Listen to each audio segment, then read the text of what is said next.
Olá pessoal, João Vitor Wrobleski, estudante de Psicologia, e hoje estamos trazendo uma temática que é a liberdade de criação e a importância dessa liberdade de criatividade em relação à construção psíquica do indivíduo.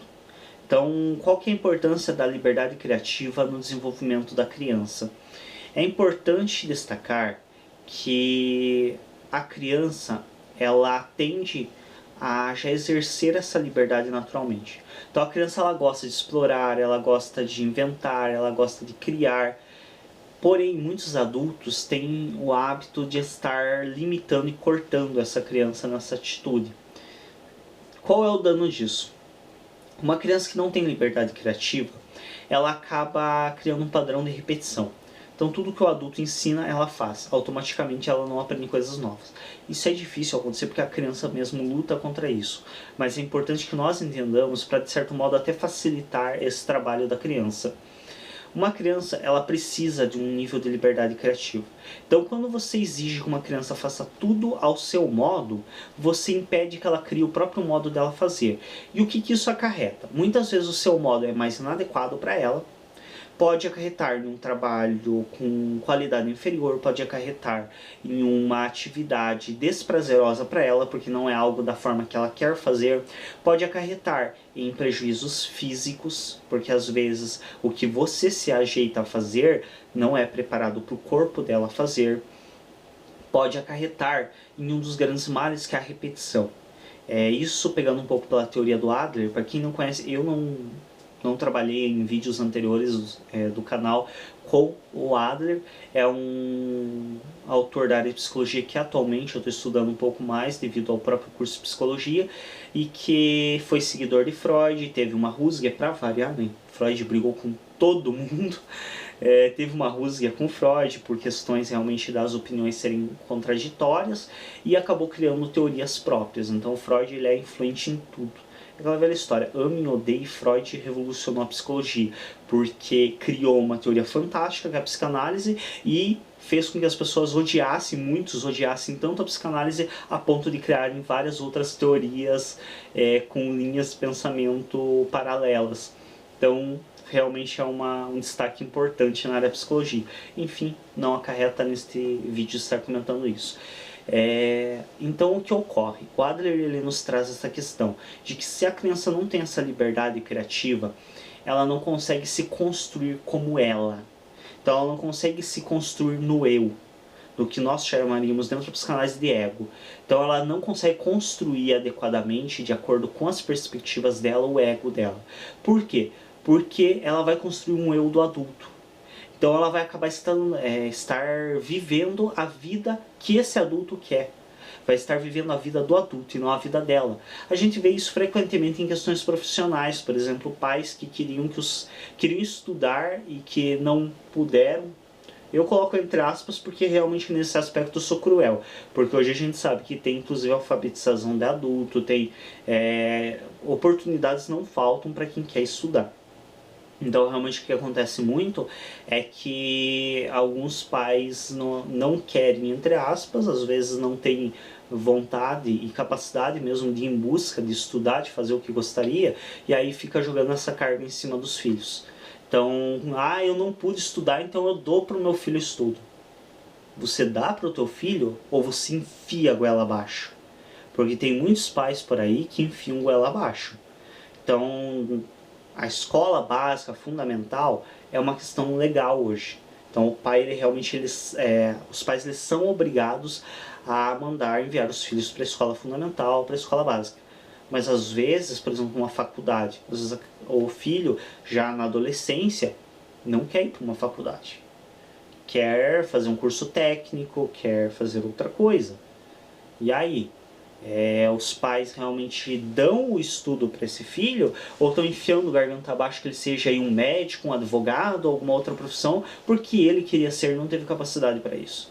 Então isso é limitar a liberdade criativa do indivíduo.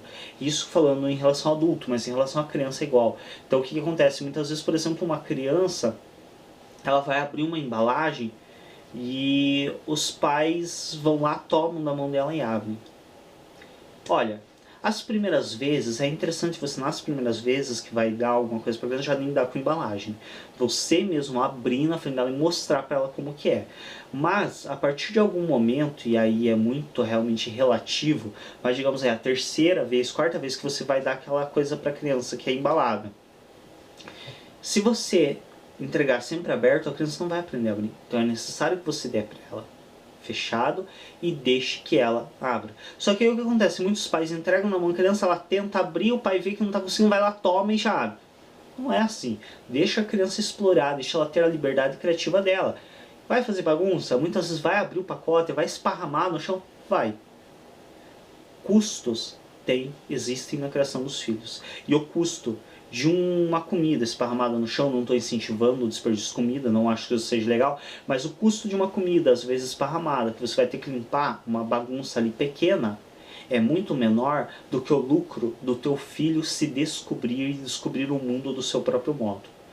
Então, deixa a criança se bater um pouco. Aí a hora que você viu que ela realmente está se batendo o suficiente, vai fazer bagunça, olha, tem um jeito fácil, ó, presta atenção. Assim, abre fácil, viu? Beleza. Pronto. Então é necessário se instruir a criança, mas também permitir a liberdade criativa dela. Então permitir que as crianças explorem a si mesmas, explore o mundo, explore o que está à volta dela. É também uma questão que é muito complicada, que é do parâmetro da liberdade criativa da criança e até da questão lúdica. Muitos pais, por exemplo, quando a criança fala sozinha ou quando a criança fala com amigos imaginários, tendem a corrigi-la. Corrigir subentende-se que você apaga algo que estava errado e escreve certo. Então os pais não estão corrigindo quando fazem isso, eles estão... Eu não vou usar a palavra certa para se usar nesse momento, porque realmente não cabe ao vídeo, o canal tem um nível um pouquinho acima disso, mas pode ter certeza, pai e mãe que faz isso, cuidadores que fazem isso, a palavra que eu usaria para definir vocês é bem dentro daquelas que nenhuma criança deveria dizer. Porque você está simplesmente destruindo com uma questão lúdica e com uma questão importantíssima na criatividade da criança. Então crianças não devem ser impedidas de falar sozinha, não devem ser impedidas de ter amigos imaginários. Isso, quando se torna comum na fase adulta, não é tido como saudável. Mas aí demanda um acompanhamento psicológico porque talvez estejam outras questões influenciando essa criança.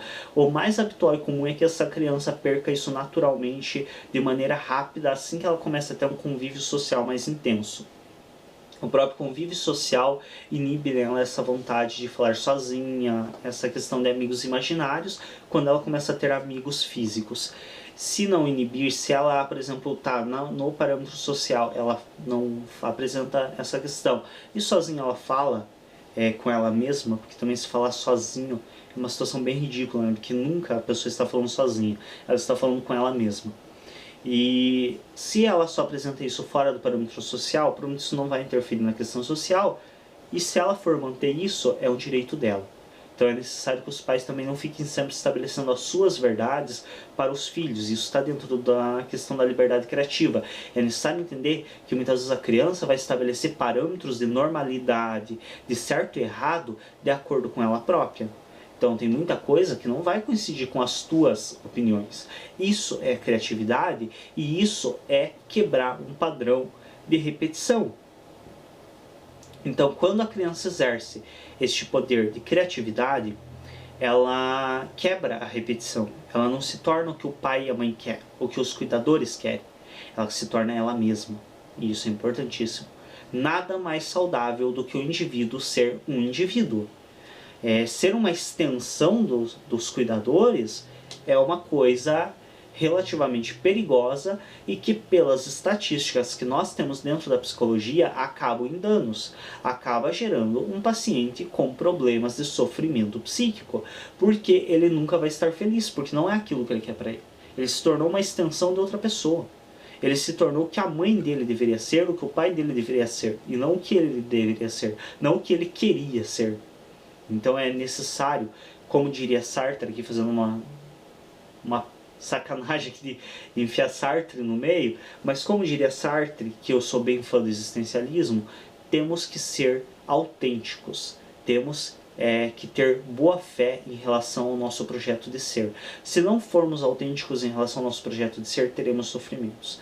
Então uma pessoa que se torna uma extensão dos cuidadores, se torna o que os cuidadores querem que ele seja e não ele próprio, acaba tendo prejuízo, acaba tendo complicações psíquicas e vai ter sofrimento.